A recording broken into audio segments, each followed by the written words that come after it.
What is the truth behind the new DGCA rule? Will not even 1 rupee be deducted now if you cancel a flight ticket? Imagine this. You booked a flight ticket in a hurry. You saw the fare on the screen, made the payment immediately, got the confirmation mail too, and felt the job was done.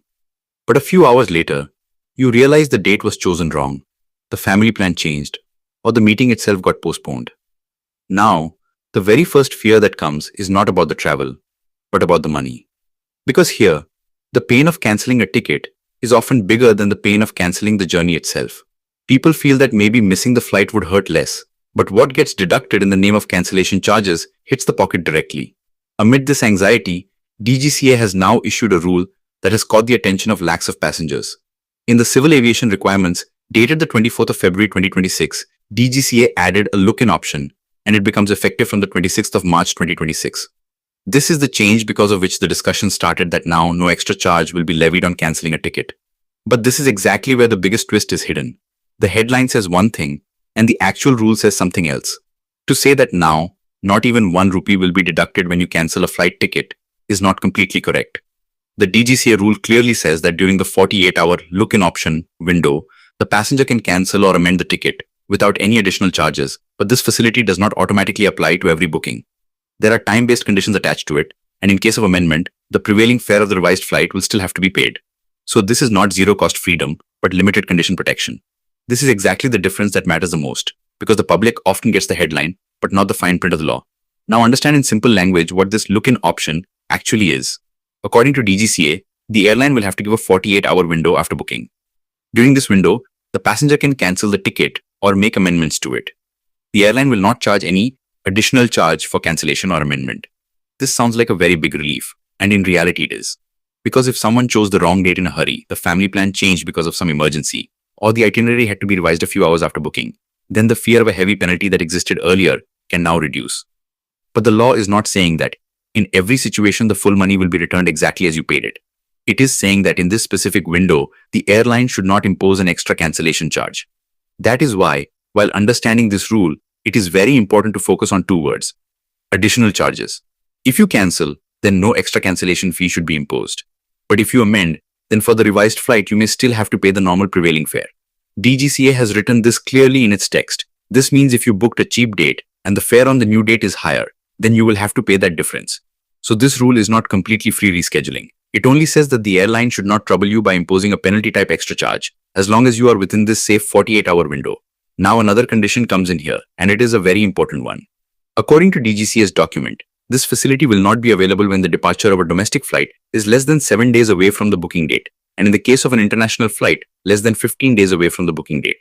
On top of that, one more very important point is written. This condition applies when the ticket has been booked directly through the airline's website. The direct meaning of this is that if you book a ticket today and your domestic flight is 3 or 4 days away, then this 48-hour protection will not be available. In the same way, if the international journey is very near, then this benefit will not apply. So this rule mainly gives relief to advanced planners, not to last-minute travelers. This is where the biggest confusion for the common person begins. Because many people will think, I booked a ticket, then why didn't I get free cancellation? The reason will be these eligibility conditions. DGCA has given this facility as a broad consumer relief, but it has framed it by balancing airline business models and operational certainty. The airline industry runs on advanced inventory planning. If unlimited reversal freedom were given on every ticket, it would affect pricing and seat management. So the regulator chose a middle path. Those who book a little earlier should get time to think, correct, and fix mistakes after booking. This is consumer-friendly, but not absolute freedom. Now, one more important thing to understand. What happens after 48 hours have passed? The DGCA rule clearly says that after the initial 48 hours of booking, this option will no longer be available, and the passenger will have to pay the relevant cancellation fees. This means this window is like a cooling off period. Just like in some major financial decisions, time is given to rethink. In the same way, now a limited rethink period has been given in air ticket booking. But it is not forever. If you booked a ticket and then after 3 days decided to cancel it, then the normal airline policy will apply again. And the old cancellation slabs, fare rules, non-refundable conditions, convenience fee structure, and so on may come back into play. Many people will also wonder whether this rule applies only to website bookings or also to travel agent and online portal bookings. In the DGCA document, in the clause dealing with the look-in option, there is a clear mention of direct booking through the airline website, especially in the context of domestic and international departure gap conditions. On the other hand, in the refund responsibility clauses, DGCA has fixed airline responsibility for travel agent and portal bookings as well, but it has not written the 48-hour free amendment/cancellation facility as a universal headline. So the practical interpretation is that in direct airline booking cases, this protection appears in the clearest and strongest form. People who book through an aggregator app, portal, or offline agent will have to carefully check the booking terms and airline applicability. Now let us talk about refunds, because the real pain is not only cancellation fees, but also refund delays. DGCA seems to have tightened refund timelines formally after seeing exactly this issue. According to the rule, in cases of credit card payment, the refund should be made to the credit card holder's account within 7 days of cancellation. When the ticket is purchased through a travel agent or portal, the refund process must be completed within 14 working days, and the responsibility for this has been placed on the airline because agents are treated as its appointed representatives. In the case of cash transactions, the refund must be made immediately from the same airline office from where the ticket was purchased. This change is important because earlier the common complaint of passengers was that the money got stuck somewhere, the agent blamed the airline blamed the agent, and the passenger kept running around in the middle. DGCA has tried to reduce this blame game. What is no less interesting is that DGCA has spoken not only about refund timing, but also about refund structure. The regulation says that airlines will refund all statutory taxes and amounts such as user development fee, airport development fee, passenger service fee in the event of cancellation, non-utilization, or no-show. And this provision applies even to promo fares, special fares, and even tickets where the basic fare is non-refundable. This means that even if part of the fare is not returned because of airline policy, statutory components cannot simply be withheld blindly. An ordinary passenger often does not understand the breakup of the ticket at all, so he feels the entire money is at the mercy of the airline. DGCA has tried to stop exactly this opacity. Not only that, airlines will also have to state the breakup of the refund amount and the admissible refund on cancellation in an unambiguous way. The regulation says that airlines must display the refund policy and amount on their websites as well. Cancellation charges should be prominently indicated at the time of booking. This means the culture of hiding conditions in tiny letters, in some hidden corner, or only after the last click is now under greater regulatory pressure. Behind this is a bigger principle. Consumer consent is meaningful only when the terms are clearly visible. Otherwise, I agree, remains just a button, not informed consent. Now, one more thing that will be practically useful to many people. DGCA has also given relief in correction of the same passenger's name. According to the rule, if the booking was made directly through the airline's website and the passenger points out the name correction mistake within 24 hours, then the airline will not levy any additional charge for this correction. This may seem like a small matter, but those who have ever misspelled a surname, written the middle name wrongly, or filled in a spouse's surname incorrectly in confusion know how big a headache this mistake can become. Many times airlines used to treat name correction almost like a fresh issue. Now at least a relief window has been created for genuine correction of the same person. In the case of medical emergency too, DGCA has shown a separate sensitivity. According to the regulation, if the passenger or a family member listed on the same PNR gets admitted or hospitalized during the travel period, then airlines can offer either refund or credit shell. In other situations involving fitness to travel from a medical angle, the refund will be issued after the passenger's fitness certificate opinion is obtained, and the framework of the airline's aerospace medicine specialist or DGCA panel specialist will apply. This means that the regulator has accepted that travel plans are not always luxury decisions. Many times life's uncertainties come in the middle, and airline policy should be a little humane in such cases. Now step back a little and look at the bigger picture. The root reason behind this whole DGCA change is written in the introduction section of the regulation itself. It says there was growing dissatisfaction among passengers regarding delays in refunds of unused tickets, complaints about refunded amounts on cancelled tickets, and policies about adjustment into future travel credits. This means this rule is not just part of some idealistic reform. It is a direct response to long-standing passenger grievances.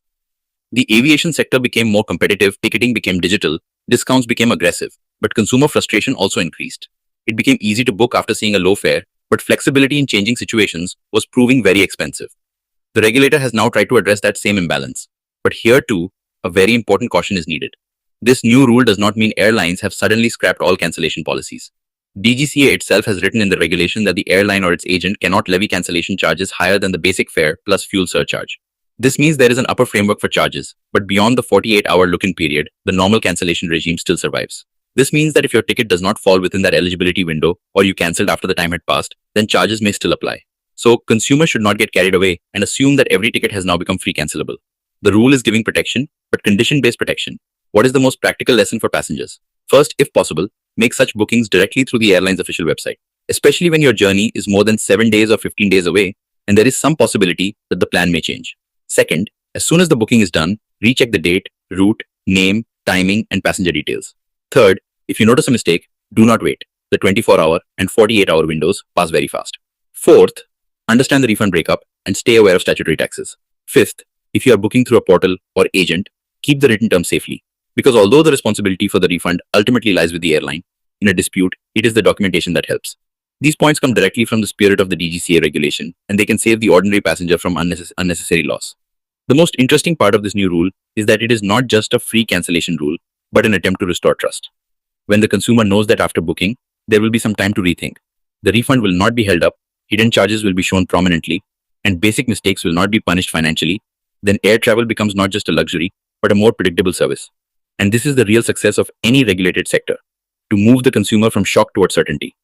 Perhaps for the first time, DGCA has sent such a clear message that airlines are commercial entities, but passengers cannot be left entirely at their mercy. If this video has taught you something new, or if you feel this information should reach more people, don't forget to like and share the video. Your small share can become valuable and useful information for someone else. If you have any questions related to this topic, or if you would like to share your opinion with us, be sure to write in the comment box. We read every question and suggestion from you, because your feedback inspires us to create better content. And if you want to keep receiving such interesting and reliable information about business, the economy, and the world in the future, then don't forget to subscribe to our channel GRT Business and also press the bell icon so that you get notifications of every new video directly. At GRT Business, we always strive to provide you with accurate, balanced, and reliable information. Our news and analysis are prepared based on information obtained from various news agencies, public sources, and public opinion. We make every effort to verify and validate each fact as much as possible, but in case of any possible error or dispute, the responsibility lies with the respective sources. Our only aim is to present you with a correct and trustworthy perspective so that you can understand any topic better.